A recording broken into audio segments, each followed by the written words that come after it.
recorded,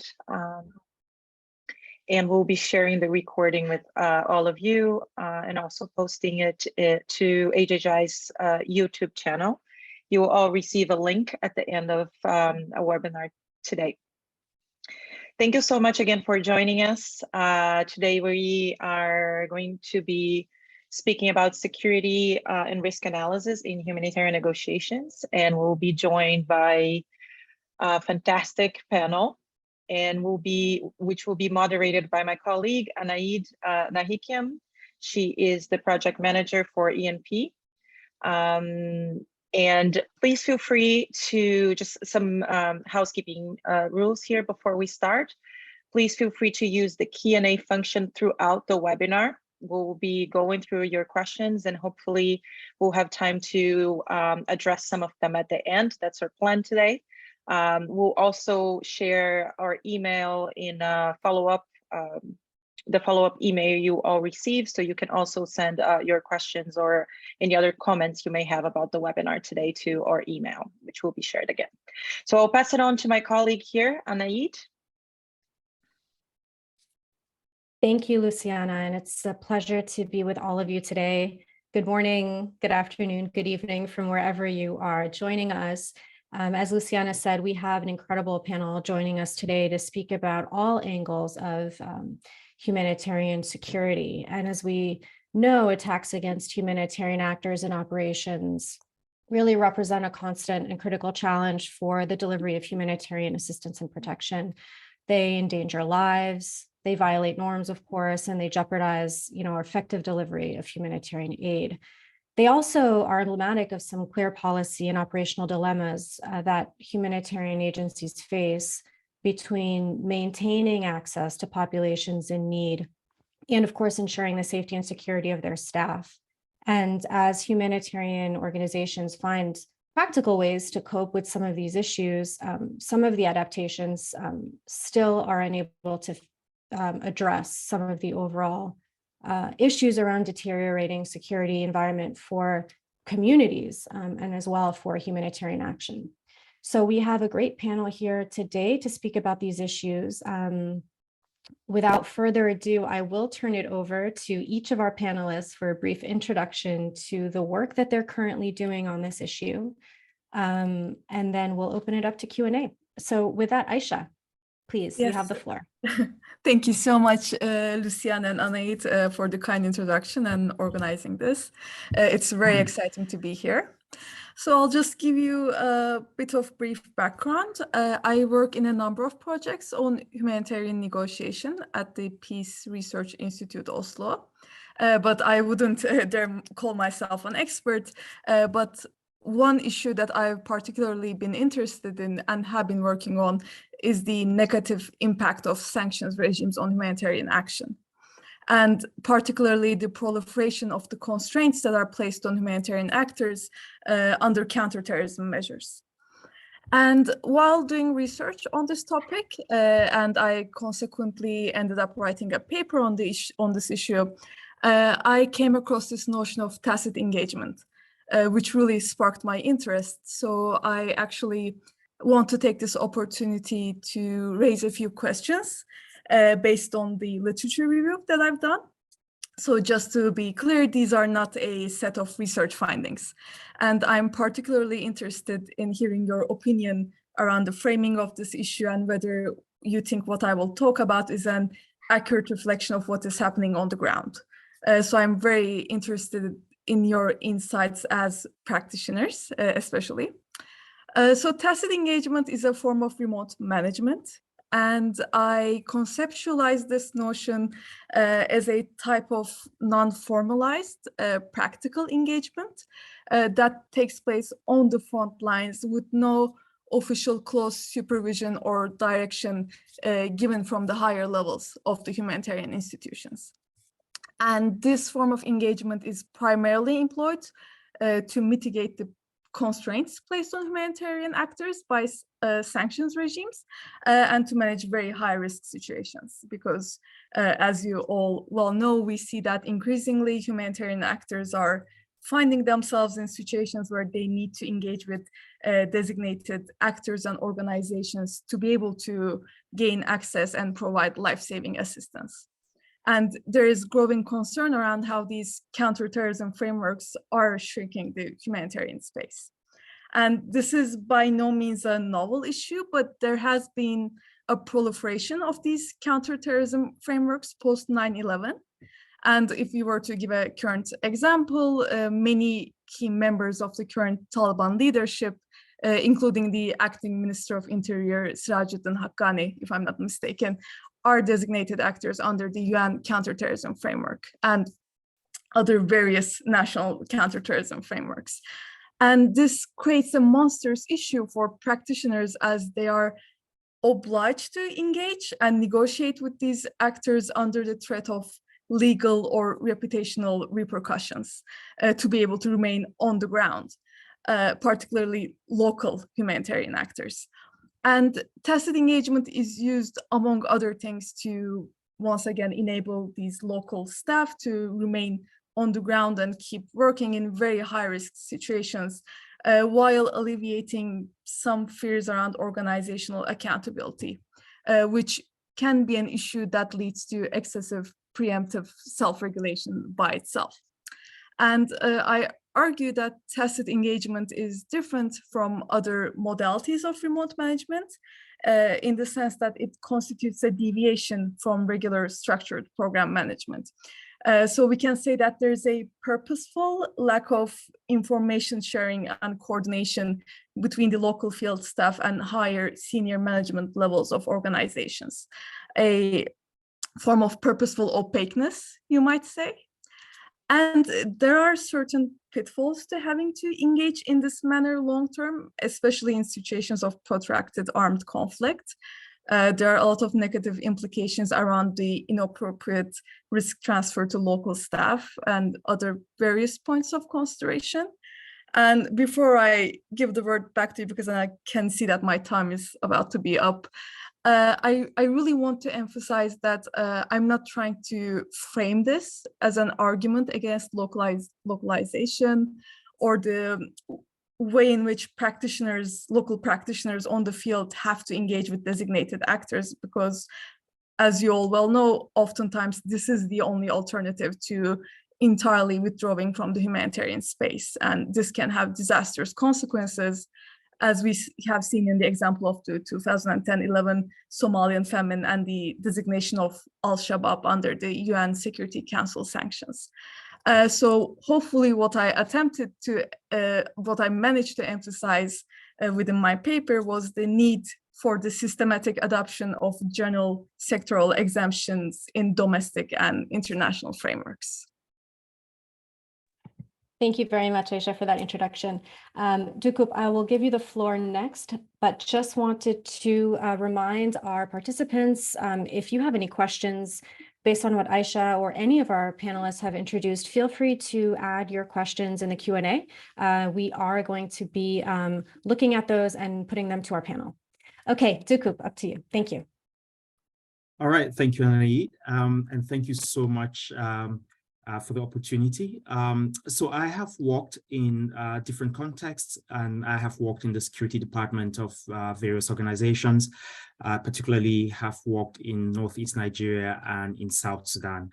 And what I have found while working in these places is that a lot of the exposure comes from our lack of understanding of who we are as organizations, whether we are an international organization and where we stand in the spectrum of organizations providing aid. The organizations I've worked with are not an MSF or ICRC who implement the humanitarian principles to the hilt, as opposed to other organizations who may lose their independence just by the format of funding, their model of funding, and the people or the organizations and institutions that they are associated with. And that in itself becomes a source of exposure for humanitarians. When we look at localization and how it does eventually affect those local actors who are providing aid, what you realize is that we may be an international organization who may not be abiding by all of the principles to the letter, like ICRC or MSF might tend to do, but then in that process also exposes those local staff who find themselves directly implementing activities to save lives. I think a key example would be what we experienced sometimes back in South Sudan, where there are international organizations who have localized, so to speak, certain positions, but then what we realize is that that also comes into conflict with the communities that they're providing aid to.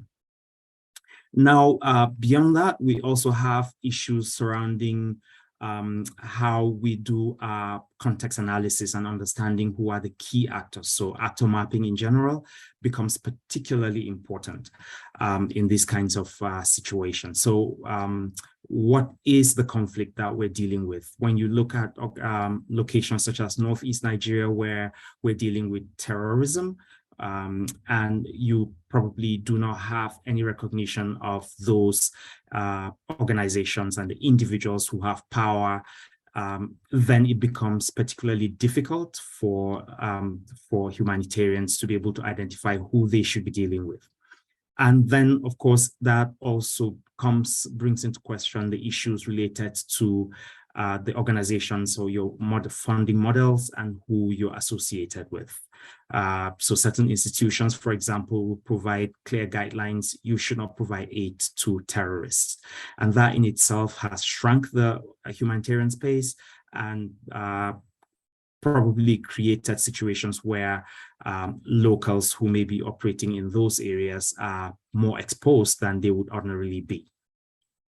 Some of the things that we have tried to do are using some of the tools that help us to more clearly identify some of these actors, and then, of course, more importantly, analyze those actors. And sometimes we find that organizations do not go that deeply into doing that. We've also managed to find ways to improvise tools and build them such that, you know, we identify the actors, we map them, and having mapped them, we create a strategy for identifying who do we want to work with, who do we need to work with, and making that document a living document in such a way that we pass that information to all of our field actors, as opposed to higher level kind of analysis, and then that doesn't get passed on to those who eventually will implement aid in the field. So those have actually been really helpful in helping us deal with some of these issues. I think a key tool that I've found particularly useful is the iceberg. There are other tools, but I've particularly found the iceberg really useful. But translating what we've found in that into a strategy matrix where we're identifying what actions, what we've communicated to each of these actors, what the outcomes of those communications are, what the next person who is going into that area needs to be aware of, needs to understand how much has been accepted and how much has not been accepted, and what in particular direction do we need to proceed in dealing with some of these actors that we have to deal with in those particular locations. Again, the network of influence is also a very important tool because then you begin to find the connections in identifying who do you need to speak with and who can provide you influence over certain actors that are really key in helping us to be able to deliver aid to those who are in need, but also to keep our own staff safe. So essentially, those tools have been really useful for me in determining how we deliver aid, how we perform in those areas, and how we continue to keep that updated such that someone is not sent into the field without having a clear understanding of what is going on, who he should be wary of, what the communication has been, and what the direction should be going forward. So again, my time is running out, so I would hand over back to Anaid for further discussions. Thank you. Thank you, Dikup. I think there'll be great opportunity to speak, particularly on some of the strategic and tactical approaches that you've seen work in your approaches for context analysis. So we'll come back to you on those issues.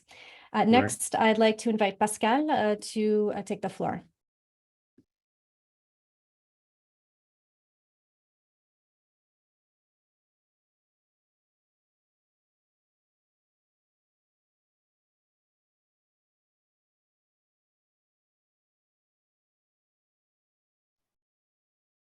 Okay. Do you see the presentation or? Hello? Yes, Okay. Okay. yes, we see that. Okay, great. Okay, thank you very much, Anaïd, for your introduction. I'm Pascal Dodin. So everybody has seen my bio in the introduction of this webinar. A couple of years ago, in 2019, we have created with my partner Martin Merkelbach a small consulting company on let's say safety and security management and duty of care. And the reason why we created this company was also to put in action what we learned from different sectors during our career, and try to let's say summarize that into our a consulting I would say endeavor, and helping organizations to navigate in the insecure environment. So it's negotiating. Basically, the question is always the same. It's negotiating our license to operate in complex environments and sometimes insecure environments. The jury is still out about the number of victims is increasing, about the human casualties is increasing or not, compared to the numbers of organizations present in the field. But let's say that in 2020 we had 484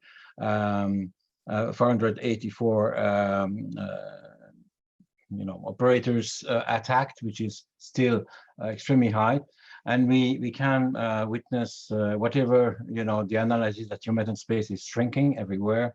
Humanitarian organizations are seen sometimes as soft alternate targets to hard targets, and it's increasingly difficult to get reliable security guarantees. That's more or less the problems we are facing, and then the problem we have to manage in our different operating theater. It's doesn't work. Okay. Okay,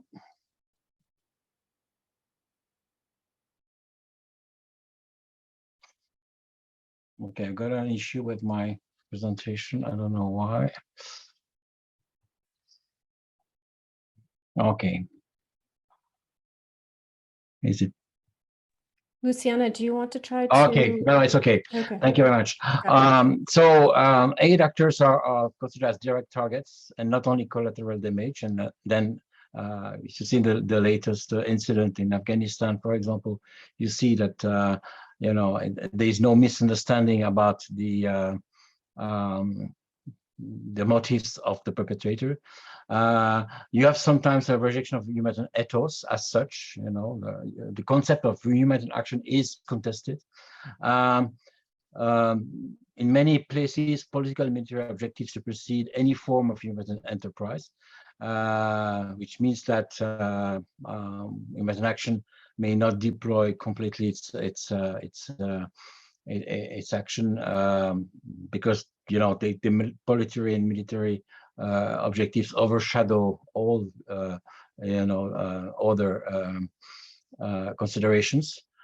Sometimes you have to deal with actors with a messianic mission that justify extreme violence against aid operators. Well, we say Islamist actors, but not only. The criminal dimension is extremely important as well.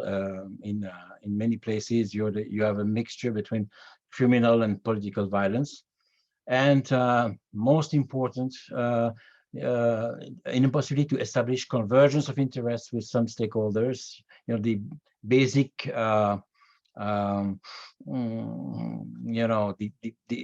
basic principle of any negotiation regarding humanitarian action is based to your capacity to build a convergence of interest, maybe minimal, maybe residual, but at least to establish a bridge between actors who not necessarily adopt your views.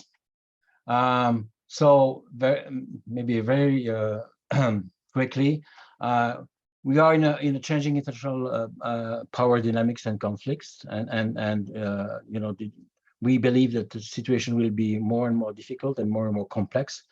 You have new forms of aid, vulnerability, and security. You have to face a mistrust or partial rejection of Western humanitarian aid, which is sometimes labeled as colonial, exploitive, etc. You have in many places a fragmentation of authority and order.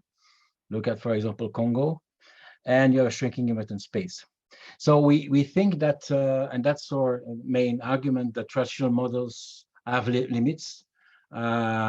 We are promoting less matrices and tools and more informed judgment, and empower the people to get these judgments, because we are living in a complex, uncertain, nonlinear, and ambiguous environment. So we probably have to moderate or worship of matrices and tools, and more emphasizing on decision-making instruments.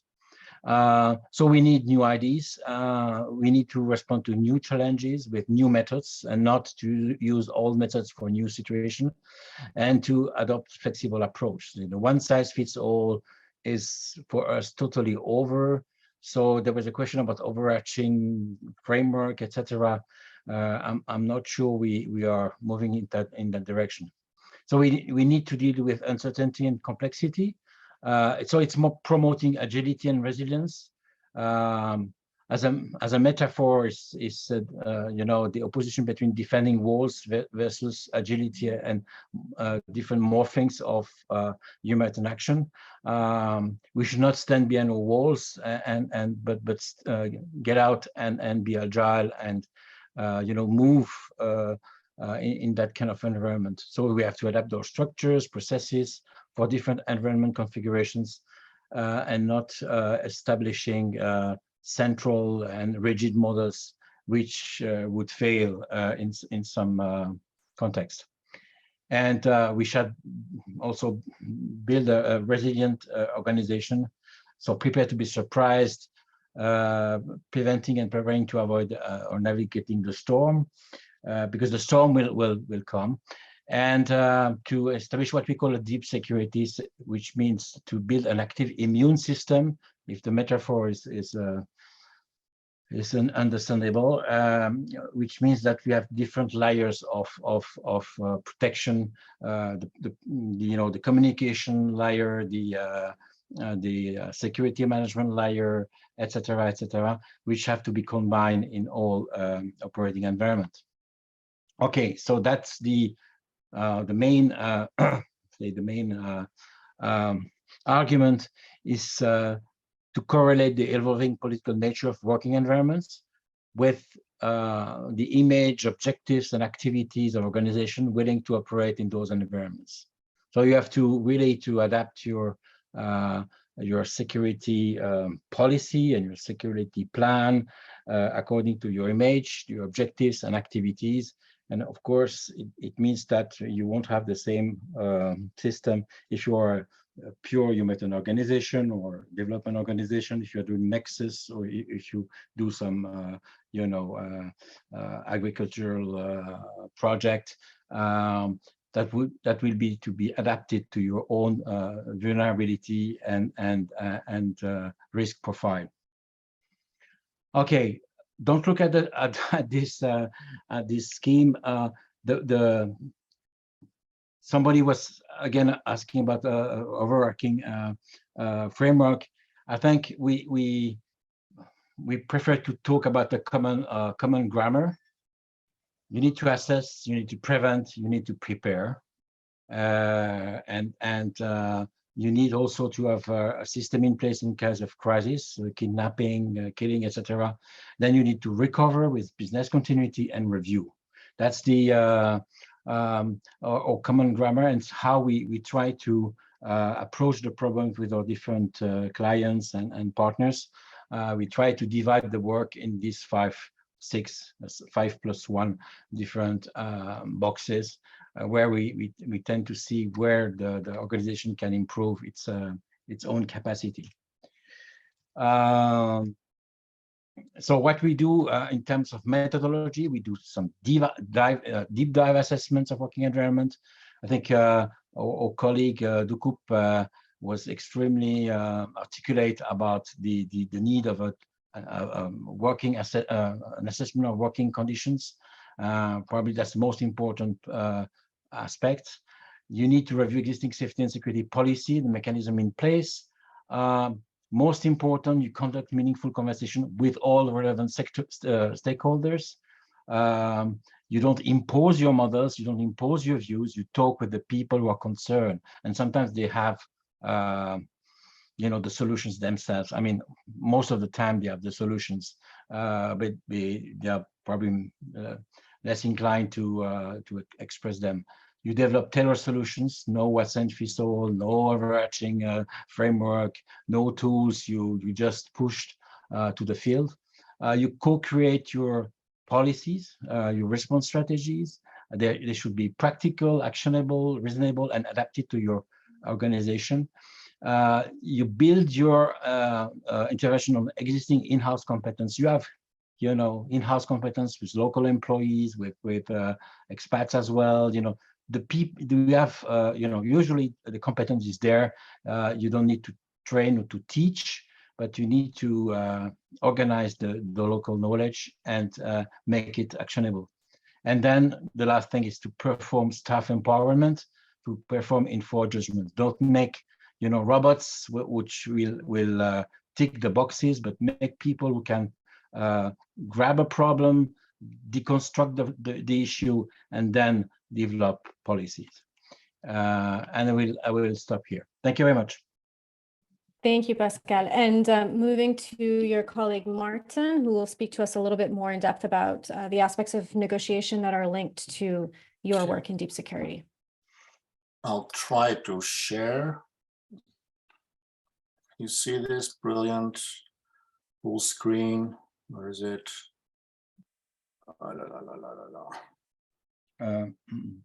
Yeah, well, you can see it this way, can't you? I don't get rid of this thing. No. Is this okay? Yeah. Martin, I have your presentation up. Okay. Just, Well, what I do then? Is this you then? Okay, good. Look, I'll deal with the second part of the title, which is negotiation. And we talked a lot about security and risk already. And basically what Pascal and I have been doing, we think that after 60 years of combined experience, we have a few things to say. One of the things that annoys us in our work is the jargon about, acceptance, for example, and safety and security and all that business.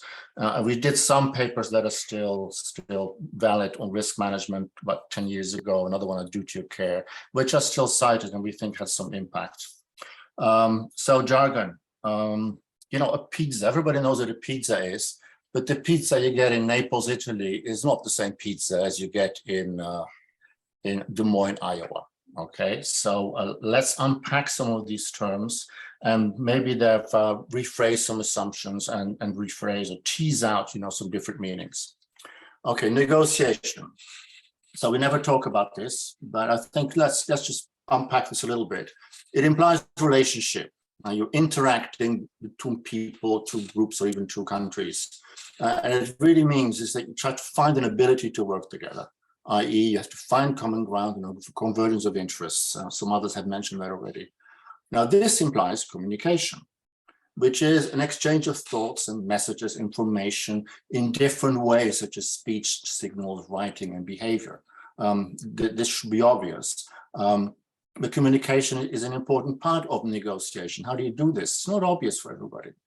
And communication has been unpacked already 2,500 years ago by Aristotle in terms of rhetoric, which is the means of communication, the means of persuasion, or a skill in the effective use of speech. I want to dig into that a little bit so we can unpack negotiation in a little bit different manner, different words. Next, please. There you go. So rhetoric, it's made up of logos, pathos, ethos, and kairos, Greek words. And I just want to briefly show you what these mean. Next. All righty. So logos refers to reason and logic. You know, what you get in migration, for example, is lots of data, lots of graphs, lots of tables. This, for example, is something from migration of the deaths, mortality rate for migrations across the Mediterranean. Data is necessary, but as you'll know, you get very bored with data very quickly. You read a paper with data, and once you've finished reading it, you can't remember most of it anymore.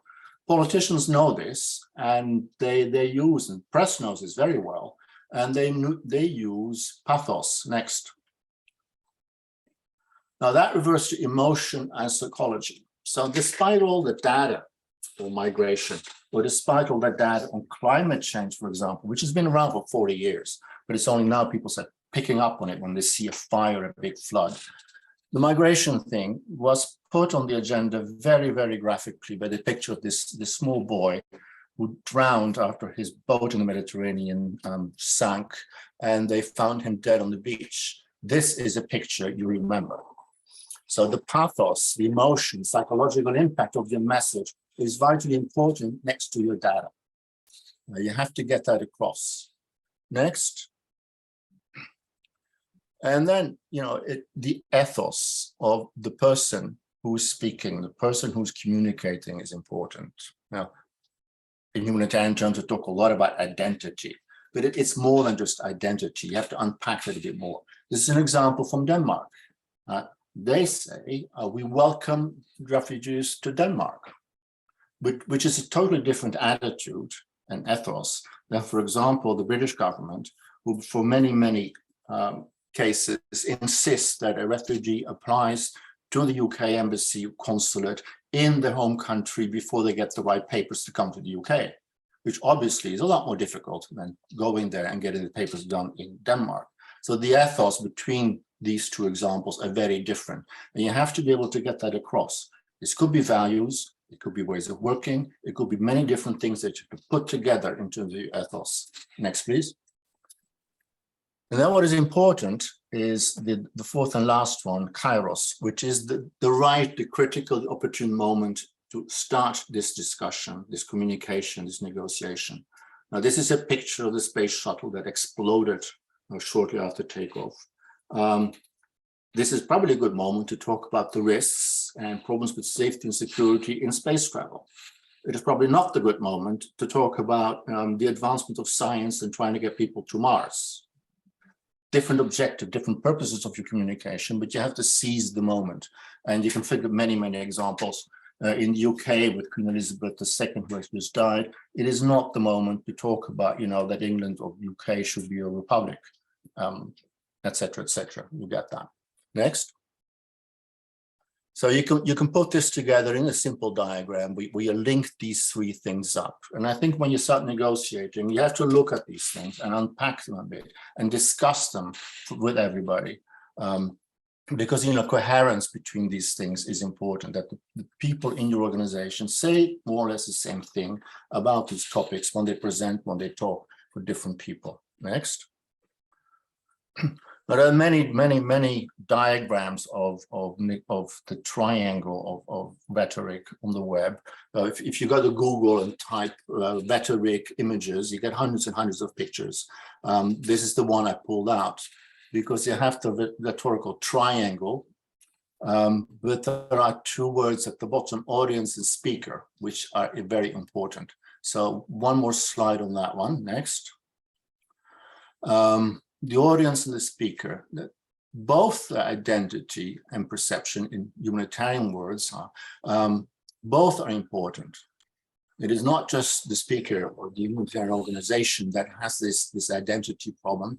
You have to also assess the identity of your audience and the way you perceive them and check that out. What you basically want to end up with is a reservoir of goodwill on both sides. The authorities that the groups you're talking to must show some degree of goodwill, but you have to show that as well vis-a-vis your interlocutors. So it's a give and take. And we very often forget about that. You know, you have to assess both sides of the communication. Now, a lot of that depends on the credibility and legitimacy, again, of both parties to the discussion. Legitimacy, not in legal terms, but in terms that are used all over the world in different countries in different manners. There could be, how effective are you? Do you have any credibility with respect to your outputs and performance? When you make a lot of promises, maybe your incoming legitimacy will be higher. But if you don't perform with respect to your promises, you start losing legitimacy very, very fast, and you have no credibility anymore. Your aim, your shared aim could be to secure economic prosperity and equality in a society, or you advocate patriotism and civic nationalism, think Ukraine. Maybe your emphasis is on solidarity or an effective commitment to your community. Can you demonstrate that you can count on the popular participation, accountability, you as an organization, but also the interlocutors that you talk to? And I think Duka put it very, very well, is that, who do you need to speak to? Who has the influence that you sort of have to engage with to get the discussion going and get that reservoir of goodwill? Last, on my last slide, over here, yes, thank you.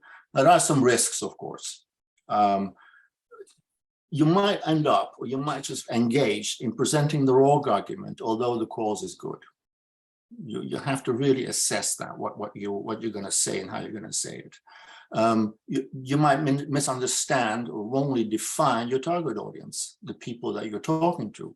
What do they say? What do they think? What do they want, actually? Not easy to tease it up. This is essential to do. Another risk is the lack of coherence. The consistency in who says what, when, and where. There has to be a consistency between the people, but also over time. You can't change your discourse all the time. And basically, coherence comes down to, you have to say what you do and do what you say. You shouldn't sort of hide things or forget things or start doing things that you didn't mention. Not easy, but you have to be very careful of that. And then, you have to really assess whether your interlocutor and you present a credible positioning. What is the legitimacy? Because the trust that you need to establish, and because there's always distrust in a crisis environment, the trust is essential. And you have to be very clear in that process that you can end up there to get that reservoir of goodwill. All right, I'll stop there. I don't know how we're doing with time, but that's it for me. Thank you. Thank you, Martin. Thanks very much. So we do have a number of questions from our participants. And the first one, I think, touches upon what basically everyone has spoken about, which is different approaches that they've seen in their work, whether in promoting a different approach with Anthropos, for example, or concepts of tacit engagement. Perhaps we can have a bit more of a concrete understanding of what that would look like. And of course, Dukoop's understanding of different approaches for context analysis. I'm wondering if we can bring that all together and perhaps provide some guidance to our participants who are working with large institutions, which are often quite slow to make changes and to integrate some of this thinking. Do you have any advice to those of us listening who want to create maybe not a general framework, but approaches that would resonate with those of us who are working in these contexts? Any ideas from the panel?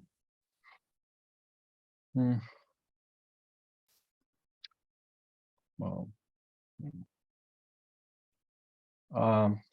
maybe. Well, I think it's to vote against frameworks is maybe a bit extreme, but I guess the grammar is more or less the same. You know, if you enter a country you don't know, I don't know, Sudan or even, I don't know, Norway, you need to know the idiosyncrasy, the rules, the people, the system, etc. And this takes a lot of time. And I see a lot of organizations, just landing in a country, unpacking their programs and saying, okay, that's good for you, that's good for us, that's good for you. That's their vision of universality. And well, sometimes there's a reaction. Sometimes the people say, well, it's money. I would say yes. I've seen that in Afghanistan for years, where people say, are you gender compatible? Yes, of course, if the money comes. So you need to have a fair understanding of the people, their interests, their motives, their reluctance, etc., etc. And this is a long process. And we have seen with my former organization, SCRC, that we took years before understanding, for example, the Caucasus. Took years before we understood the former Soviet Union, space, etc. And the second thing is maybe to there are many aspects, but the second thing is, as Martin said, know your counterparts, your partners, your opponents. Try to understand how they think, what they want exactly, and decrypt their language, because usually when they talk about democracy, about generosity, etc., they may be put things different that we do behind the words. You have the impression that you understand each other, but it's a long and permanent misunderstanding, which create tension, etc., etc. So this notion of understanding your speaking partners and your operating partners is absolutely adamant to understand the structure of their movements, of their organization, the institutions, who is doing what, who is the boss of whom, etc., etc. Helps you to, I would say, to shape your language and to shape your proposals in a way that they may be acceptable. What Martin presented about the Greek rhetoric has been created 2,500 years ago. These people, they knew how to negotiate already. We didn't invent anything. So try to have this simple methodology, to combine different part of language, because if you present a picture of a dying boy at the Security Council, you've lost your cause. Everybody would say, oh, it's terrible, but no one will move. You need to bring statistics, data, etc.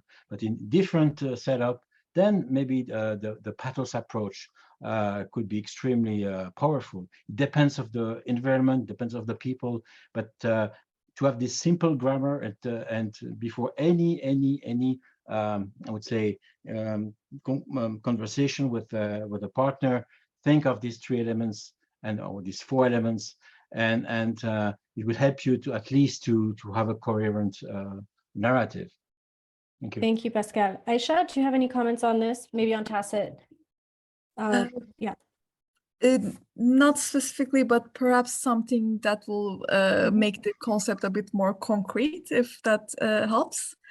So as you know, due to the confidential nature of these negotiations and the potential repercussions, security repercussions, but also the repercussions of engaging under various overlapping sanctions regimes and counterterrorism frameworks that are often quite unclear.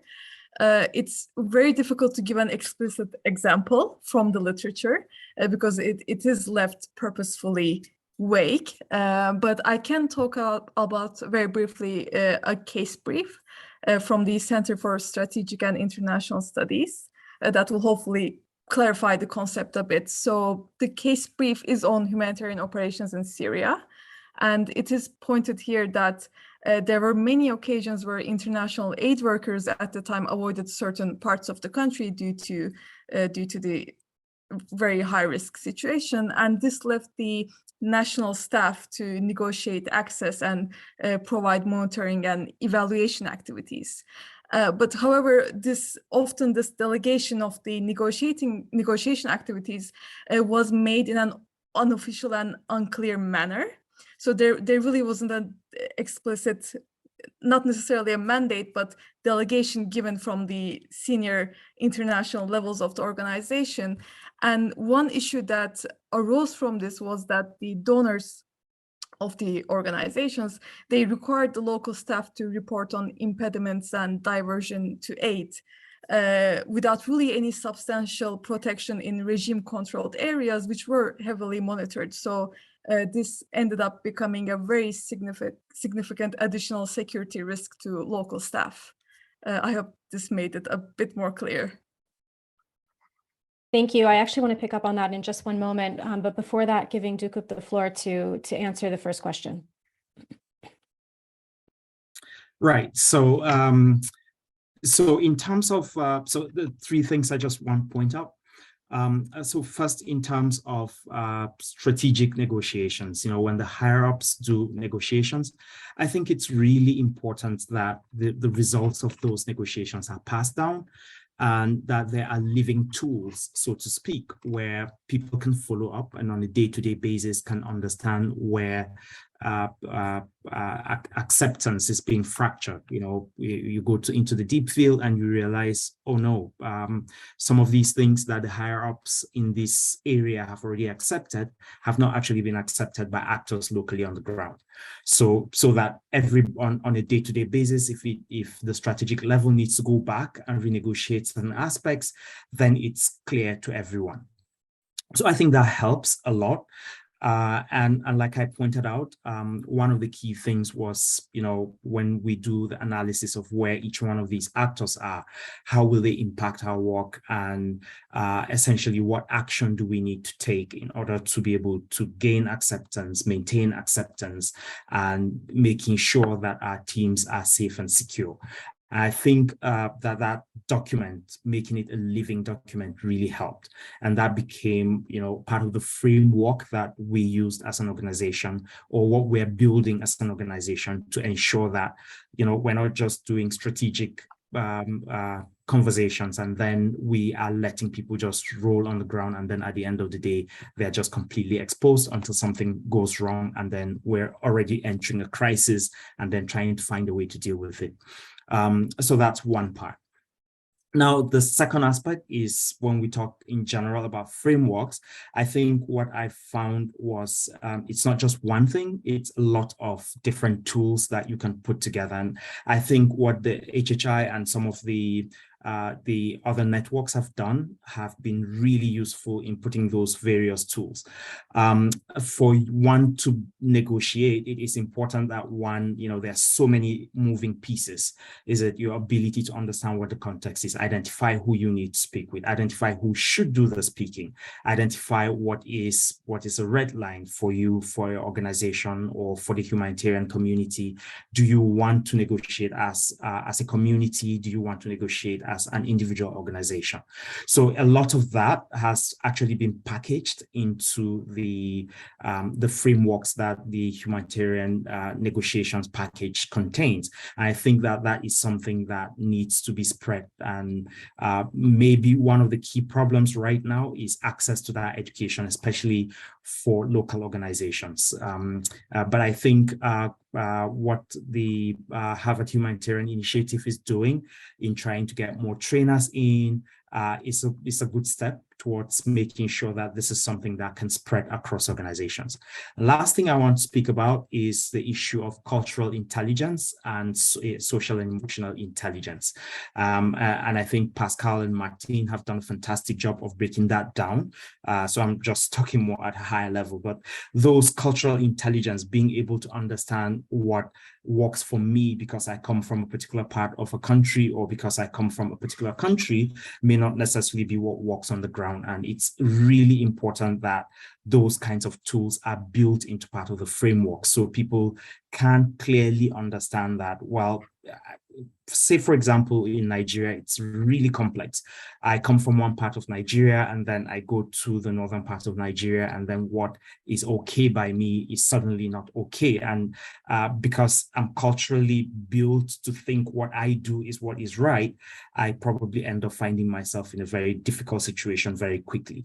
So I think that there is an existing framework, but it includes a number of tools that we need to actually teach and pass down, so that not just internationals, but we have locals who are or nationals who are working in international organizations, and also pass down to local organizations who are completely taking, that last mile of humanitarian aid to the people. Thank you. Thank you very much. I actually want to take this to a conversation around the question of quote localization. A lot of you spoke about this argument, the perennial argument of the shrinking humanitarian space, as explaining why professionals are increasingly under attack. And in some ways that has created a rationale for mobilization within institutions around overcoming security threats. On the other hand, taking a critical perspective, others have highlighted the unintended consequences of humanitarian security approaches. This is remote management. Some have argued, and we've talked about the transferring of risk to local partners and national staff, and segregating expatriate staff from local communities. So I was hoping you could offer some reflections on the unintended consequences of security work, and share how you think agencies can strike the right balance between being there for communities at the right place and the right time, while of course maintaining a minimum of security standards, but ensuring that presence isn't sacrificed. The floor is open. Thank you.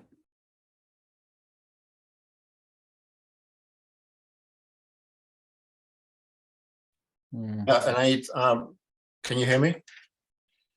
Yes, thanks. Yeah, Martin. okay. Just I want to make a link between the last question and the first question. What should we do, and what about localization? In our experience, we've done various assessments with organizations in Mali or in Nigeria or Ukraine, whether government or non-profit. What you really need is governance buy-in.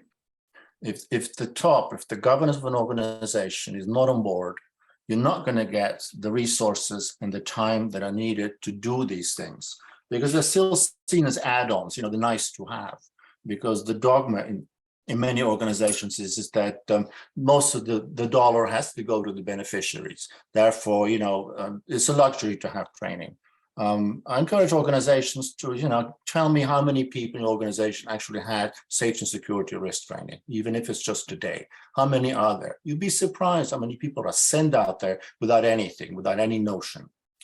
Secondly, we've already mentioned that, some intercultural awareness and soft skills.